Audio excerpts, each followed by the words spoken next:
Good morning, good afternoon, good evening, folks. Michael Zuber, one rental at a time. Folks, we are going to do some math in this equation because we're really going to look at the impact of a 40-year amortization versus a 30-year am. We're going to really understand the delta.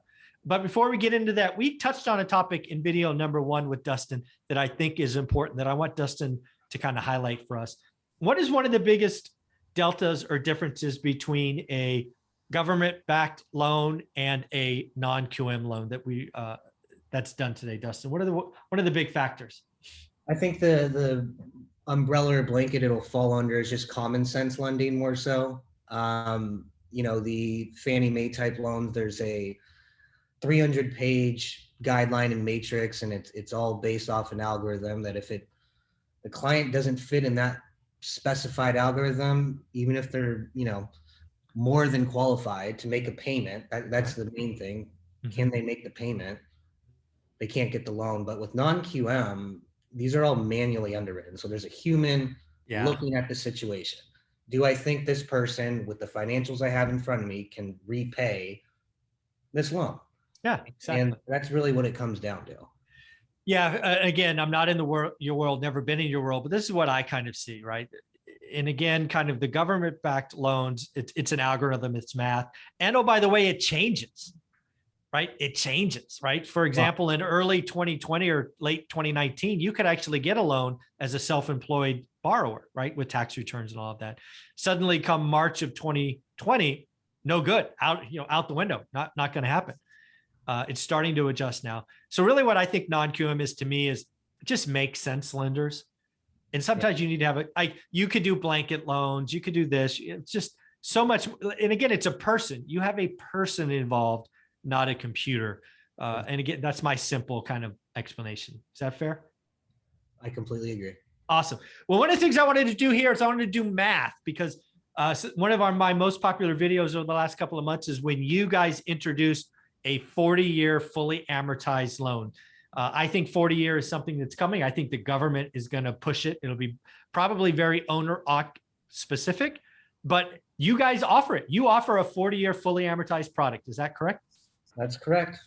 So what I thought we should do is just do some math. I built an Excel spreadsheet. It's very simple, but I thought people should look at what the actual difference is. So let me bring it up here and I'll wait till you can see it. So hopefully you can see that now. Awesome. All right. So what I did here, folks, is I just used the fancy Excel formula called payment. It is in there. So basically, it's the monthly interest rate, number of payments. That's 360. And then I did a loan. And then I did another one over here where the delta was only 480 versus 360 months. And then I did math. Right. So in this example, a 30-year loan, I think I did this at 5%. I think I did. Let me just make sure. Yes. Yeah, I think it was. Let me just make sure. Let me do it again. 5% divided by 12. 5%.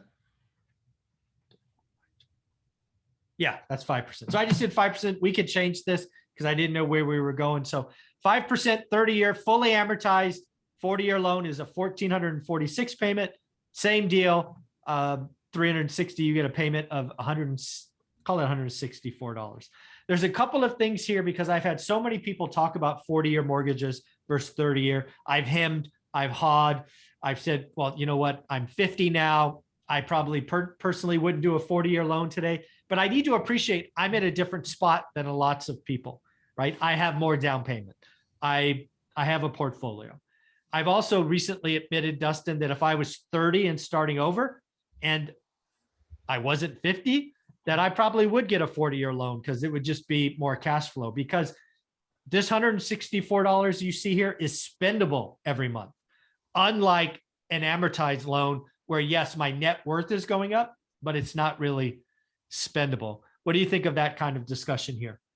Yeah, I think the, you know, the conversation that we had, if you're trying to decide between a 30 and a 40 is what stage in your life are you at? Are you trying to build, you know, net worth through equity and something that's not as liquid, we'll call real estate, right? Or do you want to have extra playing money on the side to build more equity in real estate? And one of the reasons I really love these conversations, Dustin, is because people should reach out to you and just do the math.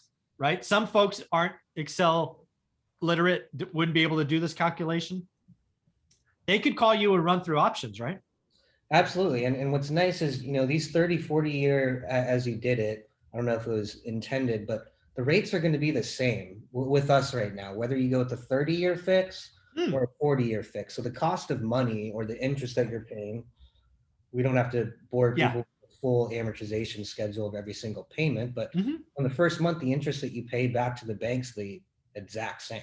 The Wow. second month, it's maybe Slightly 1% off, different. right? Yeah, exactly. So you're still paying the same amount. It's just how much do you want to pay towards principal? And Mhm. would you rather pay it towards principal, or would you rather, find some new investment? Yeah, and again, this is actually, I didn't know that was actually to be my next question. Is the 40-year any different? So again, I want to ask, and then you can answer. As of today, March 10th, 2022, the 30-year fully amortized and the 40-year fully amortized, same rate. Same rate. Now, keep in mind, I'm comparing because the 40 year is only available in the non-QM space, right? Correct. Correct. The non-QM 40 year compared to the non-QM 30 year are Perfect. identical. The 30 year, Fannie Mae is obviously Yeah, yeah. No, let's do apples to apples. Non-QM to non-QM, they're the same number as of today. Could it change in the future? Maybe. But as of today, they're the same. That's awesome. Okay. So another thing to think about is, like you said, where you are in life. But this is really, I mean, I've been playing this game a long time, Dustin. And if, that is, of course, a big if, the 40-year suddenly becomes the standard for owner occupants, we're going to see a run up in prices. It's just how it works because we live in a payment-based society. completely agree. I did the math one time, and assuming the rates were the same, which they are in this example, you could have the price go up 12%, and thus the 40-year then becomes the same payment as the 30-year. Yep. So again, if you qualify for a $1,610 30-year, if you're going to qualify for a $1,610 40-year, the purchase price is 12% higher. So if, again, it's a big if the 40-year becomes a standard product for owner ocs, the answer is, what do? Well, you try to buy ahead of time so that you're sitting on a bunch of assets in the residential space that will go up if the 40-year becomes standard. Does that make sense, or am I just thinking crazy? I mean, you can look at the math right there. Yeah, exactly. Yeah, let's actually do that. So again, 12%. So that would be 332. That's 12% higher, I think. Let's see, blah, blah, blah. I'm kind of nervous. Oh, look at that. It's $10 less. There you go. Let's see, 333. Oh, look at that. $4. You guys get the idea. This is going to happen if owner occupants get 40 years instead of, get 480 months instead of 360. Prices are going to go up.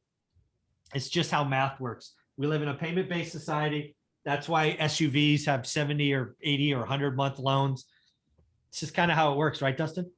I mean, yeah, we touched on this, I think, 2 weeks ago. That's why you can get a 8-year car loan, and an used SUV might cost $100,000 still. Yeah, it's pretty crazy. So again, what are some of the programs that you offer? We'll do the bank statement loan in the next video. But again, you do this in the non-QM space, 40-year fully amortized. You also have an exciting 10-year IO, 30-year AM, and you've done some comparison. Let's talk about that.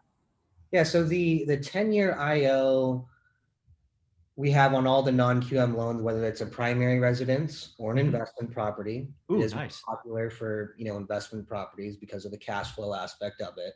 Mm-hmm. But the only difference between the 30-year IO and the 40-year IO is that after that introductory period of 10 years interest only, is that the 30-year IO is followed by a 20-year fix. 40-year IO is followed by a 30-year fix.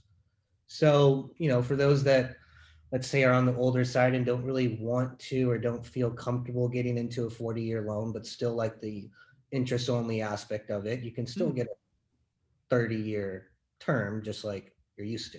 That's awesome. And then it's just 20-year principal interest on after the first 10. That's pretty cool. I didn't know about that. That's an interesting one. That way you can get through what this is going to be, another recession. And then when rents go up and on the other side, you can let the 20-year AM kick in. That's pretty fun. Okay. I like that. Yeah. Same thing we have, and these have been around though, kind of, but the 5 or 7, 6 IOs where it's fixed for 5 or 7 years, but then it adjusts. Right. Those are about a quarter point lower right now than the 40 years. So the delta between them doesn't really make sense in my opinion. Like, yeah. Doesn't feel good to me either. no, I wouldn't want to do that. Yeah. You're giving up too much just to get only a quarter point. Yeah. I mean, I got to tell you, one of the things I love about the non-cumulative space is I can lock in 30-year, or in this case, 30 or 40-year money. I want no interest rate risk. I've done research on the 70s. Rates can go bananas. And I want to be in a position to hold if Powell's got to take rates to 10% or something. I want no interest rate risk, please. I know. I agree. Any other closing thoughts on this topic? Again, 30 versus 40. I thought it was pretty interesting. Prices. I don't know. I don't know what it is about Washington, but if they really bring a 40-year out for owner ox focused, don't be surprised if prices go up 12% in 6 months across the country. Yeah, up 12%. Yeah. There's something that actually I just thought of. I was speaking with a client yesterday who was a little upset about the fact that he kind of missed the boat on the lowest rates ever.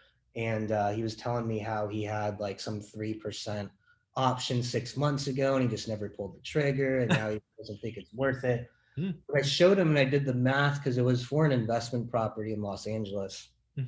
The 40-year interest only right now that we have, if you're just concerned about your cash flow,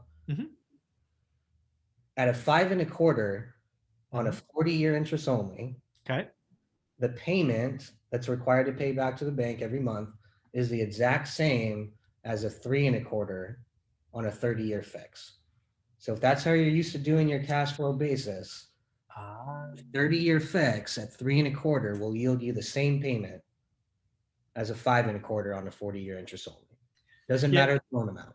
Yeah, folks, this is why you got to do the math again, and why you've got to reach out to Dustin and the team at Convoy. How do you want them to reach out, Dustin, if they just want to run through some scenarios with you? Yeah, you can email us at PrivateClient@convoyhomeloans.com. Very cool. Thanks, buddy. You got it.